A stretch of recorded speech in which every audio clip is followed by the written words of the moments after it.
World War II stands as one of the most transformative and tumultuous periods in modern history, marked by profound technological advancements, military strategies, and geopolitical shifts. Amid this backdrop, the Maus tank, a German super-heavy tank, emerges not merely as a colossal piece of machinery but as a symbol embodying the ambitions and eventual desperation of Nazi Germany. The story of the Maus tank transcends its technical specifications, delving deep into the ideological and strategic psyche of the Third Reich during the waning years of the war. A vision of dominance. In the early years of World War II, Germany's military successes were rapid and decisive. The Blitzkrieg strategy, characterized by swift and overwhelming force, showcased the effectiveness of combined arms operations and mechanized warfare. Tanks played a crucial role in these operations, and German tank designs like the Panzer IV and the Tiger I were considered state-of-the-art. However, as the war progressed, the Allies began to catch up and surpass German armor capabilities in both numbers and technology. The conception of the Maus tank can be traced to the German desire to maintain technological superiority on the battlefield. Designed by Ferdinand Porsche, the Maus was intended to be an invincible behemoth, a mobile fortress that could dominate any battlefield it was deployed to. The vision behind the Maus was not just military but also psychological. It was meant to be a symbol of German engineering prowess and a demonstration of Hitler's unyielding ambition for absolute dominance. The symbolism of size and power. The Maus, with its staggering weight of around 188 metric tons, was the heaviest fully enclosed armored fighting vehicle ever constructed. Its sheer size and proposed firepower, featuring a 128mm main gun and a 75mm coaxial secondary gun, were intended to make it impervious to any contemporary anti-tank weaponry. The Maus was not just a tank, it was a statement. It was a declaration of the Reich's industrial might and a physical embodiment of Hitler's larger-than-life vision for his war machine. In the context of World War II, tanks were not merely tools of war but also symbols of technological and military superiority. The Maus tank, thus, was designed to be the ultimate symbol of this superiority. Its creation was meant to instill fear and admiration, to serve as a psychological weapon as much as a physical one. The imposing stature of the Maus represented the might of the Wehrmacht and the supposed inevitability of German victory. Strategic desperation and misguided ambition. While the Maus was a testament to German engineering capabilities, its development also highlighted the strategic flaws and desperate gambles of the Nazi leadership. By the time serious development of the Maus began in earnest, around 1943, the war situation for Germany had changed dramatically. The German forces were increasingly on the defensive, facing the vast industrial might of the United States and the relentless advances of the Soviet Union on the Eastern Front. In this context, the resources poured into the development of the Maus can be seen as emblematic of the strategic desperation that plagued the German High Command. The Maus was a colossal investment in terms of resources, materials, and engineering effort. Each Maus required vast quantities of steel and other materials that were in critically short supply.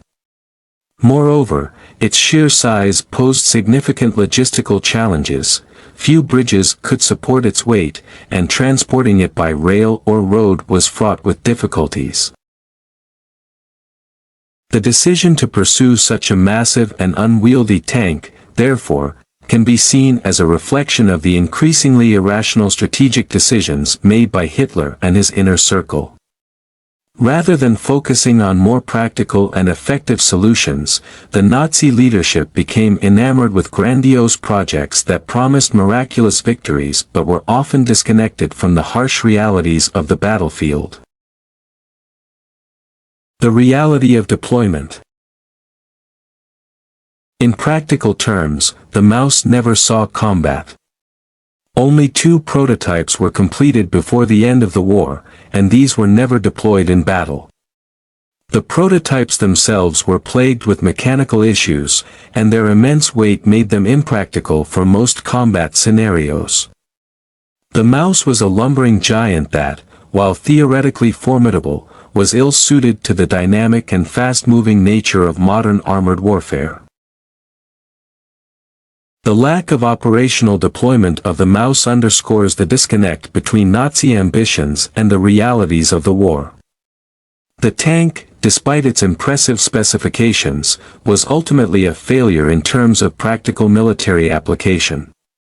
Its development siphoned off valuable resources that could have been better utilized elsewhere, contributing to the overall inefficacy and eventual collapse of the German war effort. Ideological underpinnings.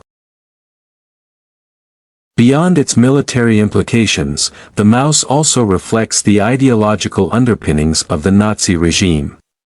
The Third Reich was driven by a belief in racial superiority, technological supremacy, and a manifest destiny to dominate Europe and beyond. The mouse, with its unprecedented size and power, was a physical manifestation of these beliefs. It was meant to be an indomitable force, crushing all opposition under its treads, much like how the Nazis envisioned their domination of Europe. The Mouse Project also highlights the cult of personality surrounding Hitler and his influence over military decisions. Hitler's fascination with superweapons and his insistence on pursuing technologically ambitious but strategically dubious projects often overrode the more pragmatic assessments of his generals and military advisors. The Maus tank is a prime example of how Hitler's personal obsessions could skew the strategic priorities of the German war machine, leading to catastrophic decisions. The Maus in retrospect. In retrospect, the mouse stands as a poignant symbol of the trajectory of Nazi Germany during World War II. It began as an expression of unbridled ambition and technological optimism but ended as a stark reminder of the regime's strategic folly and ultimate downfall. The mouse embodies the paradox of Nazi Germany, a nation capable of remarkable technological achievements but ultimately undone by its own hubris and the unsustainable nature of its ambitions. The story of the mouse also serves as a cautionary tale about the limits of technological determinism in warfare.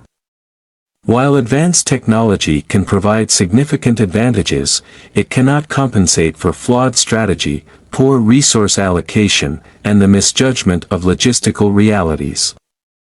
The mouse, for all its impressive specifications, was a strategic dead end, illustrating that bigger and more powerful is not always better in the context of war. Conclusion. The Maus German tank, while never fully operational, remains a powerful symbol of World War II. It represents both the heights of German engineering and the depths of strategic miscalculation. As a historical artifact, it offers insights into the ambitions, ideologies, and ultimate failures of the Nazi regime. The Maus is more than just a tank. It is a reminder of the perils of letting grandiose visions override practical realities, a lesson as relevant today as it was during the tumultuous years of World War II.